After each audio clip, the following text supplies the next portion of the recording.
চিকৰাজান জাতীয় বিদ্যালয়ৰ আজি 1 ডিচেম্বৰ তাৰিখে অনুষ্ঠিত হোৱা আমাৰ বিদ্যালয় পৰিয়ালবৰ্গলৈ অহা আমাৰ সন্মানীয় মানসিক উৎকৰ্ষ সাধনৰ বিশেষজ্ঞ সন্মানীয় ৰূপান্ত স্বৰূপে তোমালোকৰ আগত যিদৰে আমাৰ মনবোৰ দীঘল কৰিবৰ কাৰণে আমাক উৎসাহ প্ৰেৰণা দিবৰ কাৰণে আগত হাইস্কুল শিক্ষান্ত পৰীক্ষা তো আমি ভৱিষ্যত জীৱনত মানুহ হোৱাৰ যি সাৰ্থকতা তাৰ সকলোটা দিশ সাঙুৰি লৈ আমাক যি মনোবল দিলে সঁচাকৈ আমি তেখেতক আমাৰ পৰিয়ালবৰ্গৰ তৰফৰ পৰা অশেষ ধন্যবাদ শ্ৰদ্ধা জনাইছোঁ।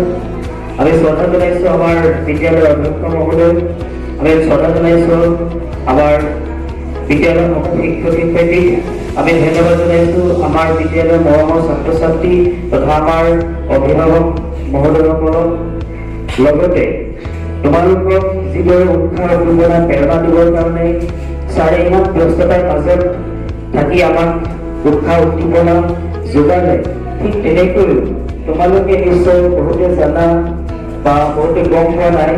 এই জগতে মই তোমালোককো এটা ভাল খবৰ জনাব বিচাৰিছোঁ যে আৰু কেইটামান বছৰৰ পিছত আমাৰ সমগ্ৰ উত্তৰ পূৰ্বাঞ্চলৰ পৰা এই ৰূপান্ত স্বৰূপ ডাঙৰীয়াদেৱে প্ৰতিনিধিত্ব কৰিবলৈ যাব বাহিৰত। কুৱালালামপুৰ, মালয়েছিয়া, ছৌদি আৰৱ, মেক্সিকো এনেকুৱা ভালেকেইখন ছাৰ সন্মিলন দেশ আছে।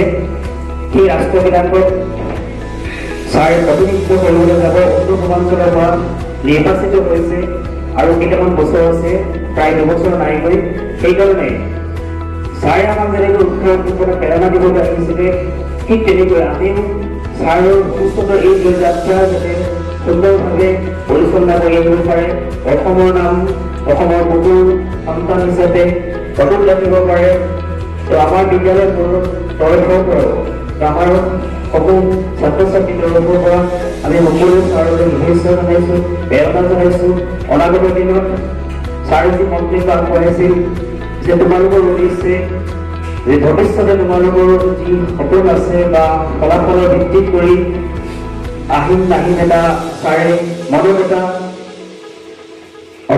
প্ৰেৰণা লৈ আছে।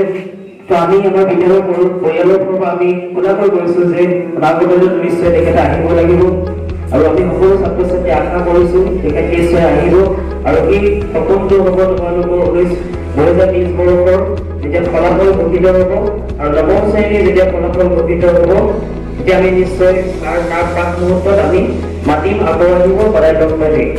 তো যি কি নহওক মই সকলোকে ধন্যবাদ জনাইছোঁ। তাৰ প্ৰাক মুহূৰ্তত ছাৰৰ যে এই দীঘলীয়া যাত্ৰা, এই যাত্ৰাটোৰ সফল হিচাপে আমাক ইমানখিনি যেনেদৰে প্ৰেৰণা দিলে, ঠিক তেনেকৈ আমি সকলোৱে থিয় ছাত্ৰ ছাত্ৰীয়ে যাতে 7 তাৰিখ দিগন্ত ঘোষণা হওক, ৰূপান্ত স্বৰূপে ৰূপান্তৰ ঘটাওক, তাৰ আশা কৰি ছাৰক যাতে সকলোৱে আশীৰ্বাদ হিচাপে তোমালোকৰ যাতে সকলোৱে থিয় হৈ ছাৰৰ এই জয়যাত্ৰাৰ বাবে সকলোৱে প্ৰেৰণা যোগোৱা।